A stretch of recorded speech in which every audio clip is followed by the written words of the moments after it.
Good morning, student. Today we will read about the what is constitution and why do we need a constitution. Firstly, we discuss the meaning of constitution. The constitution of a country is a set of written rules that are accepted by all people living together in a country. Means constitution क्या है? किसी भी country के अंदर जो भी people एक साथ मिलकर रहते हैं तो उन पीपल्स के थ्रू जो भी रिटन रूल्स जो उनके थ्रू एक्सेप्ट किए जाते हैं, जिस डॉक्यूमेंट में वो रूल्स राइट किए जाते हैं, उसे ही उस डॉक्यूमेंट को ही कॉन्स्टिट्यूशन कॉल किया जाता है। मीन्स कॉन्स्टिट्यूशन क्या है? कंट्री में रहने वाले सभी पीपल्स जो एक साथ रहते हैं उन सभी के द्वारा एक्सेप्ट किए हुए वो रिटन रूल्स जो कि एक डॉक्यूमेंट कॉन्स्टिट्यूशन में लिखे होते हैं। So constitution is a written document. Constitution is the supreme law that determines the relationship among people living in a territory called citizens and also the relationship between the people and government. A constitution does many things. Constitution क्या है? एक supreme law है, मतलब पूरी country के अंदर सबसे जो सर्वोच्च लॉ कानून माना जाएगा वो कॉन्स्टिट्यूशन है। मीन्स कॉन्स्टिट्यूशन में रिटन जो भी रूल्स हैं वो सबसे ऊपर हैं। That determines the relationship among people. जो भी उस कंट्री में रहने वाले, उस टेरिटरी में रहने वाले जो भी पीपल होंगे, सिटीजन्स जो होंगे, उन सभी के रिलेशन किस तरह से, मतलब वो वर्क करेंगे, कैसे एक दूसरे के राइट्स के प्रोटेक्शन करेंगे, रिस्पेक्ट करेंगे, कैसे वो मिलजुल कर रहेंगे और कैसे उस कंट्री में रहने वाले लोगों को उन रूल्स को फॉलो करना होगा। ये सभी जो चीज़ें हैं ये इस कॉन्स्टिट्यूशन में राइट डाउन होती हैं और इन्हीं के थ्रू लोगों को उन रूल्स रेगुलेशन को फॉलो करना होता है। And also the relationship between the people and government. और साथ में मीन्स ये सिटीजन्स के जो आपसी मामले होते हैं, जो भी राइट्स उन्हें मिले होते हैं या जो उनकी ड्यूटीज होती हैं, ये तो उसमें मतलब डिक्लेयर की ही होती हैं। साथ में पीपल और गवर्नमेंट इन दोनों के बीच में क्या रिलेशनशिप होगा ये भी जो है इस कॉन्स्टिट्यूशन में राइट होता है। कॉन्स्टिट्यूशन जो है और क्या चीजें मतलब इनके अलावा वो करता है।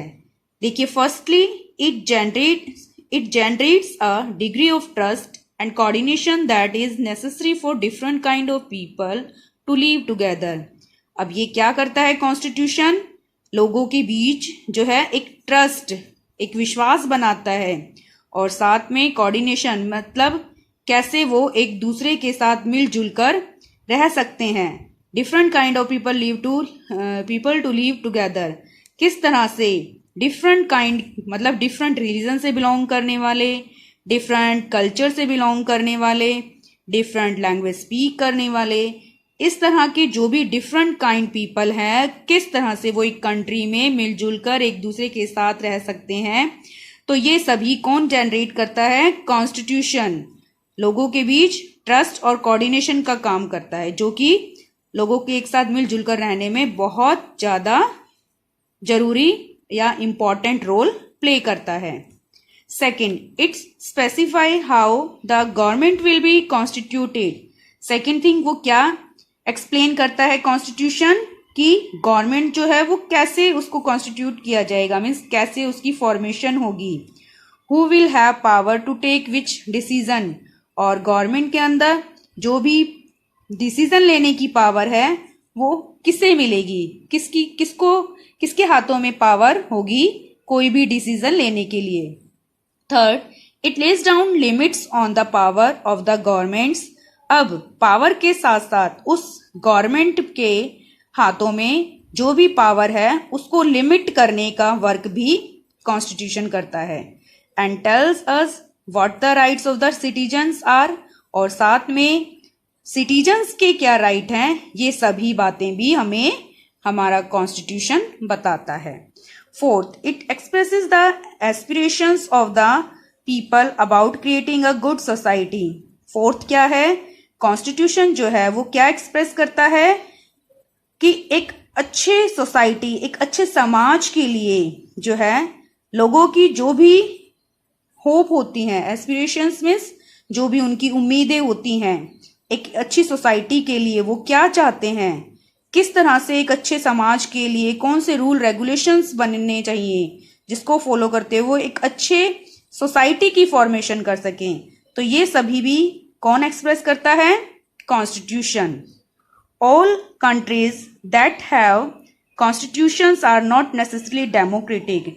वो सभी कंट्रीज जिनके पास कॉन्स्टिट्यूशन है जरूरी नहीं है कि वो डेमोक्रेटिक ही होंगी, but all countries that are democratic will have constitution.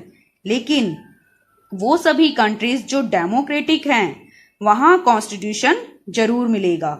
After the war of independence against great Britain the Americans gave themselves a constitution. इस ग्रेट ब्रिटेन वॉर के बाद जो है अमेरिकन्स जो हैं वो अपने लिए एक कॉन्स्टिट्यूशन की मतलब फॉर्मेशन करते हैं। ऐसे ही after the revolution the French, जैसे कि हमने फ्रेंच रिवॉल्यूशन रीड किया, उसके बाद फ्रेंच रिवॉल्यूशन के बाद लोगों को जो है एक डेमोक्रेटिक कंट्री की नीड पड़ी और एक डेमोक्रेटिक कंट्री के लिए कॉन्स्टिट्यूशन की नीड पड़ती है। तो इसी तरह से जैसे फ्रेंच रिवॉल्यूशन के बाद वहाँ फ्रांस के लोगों को डेमोक्रेटिक कॉन्स्टिट्यूशन की नीड पड़ी, इसी तरह से किसी भी डेमोक्रेटिक कंट्री को जो है एक कॉन्स्टिट्यूशन की नीड पड़ती है।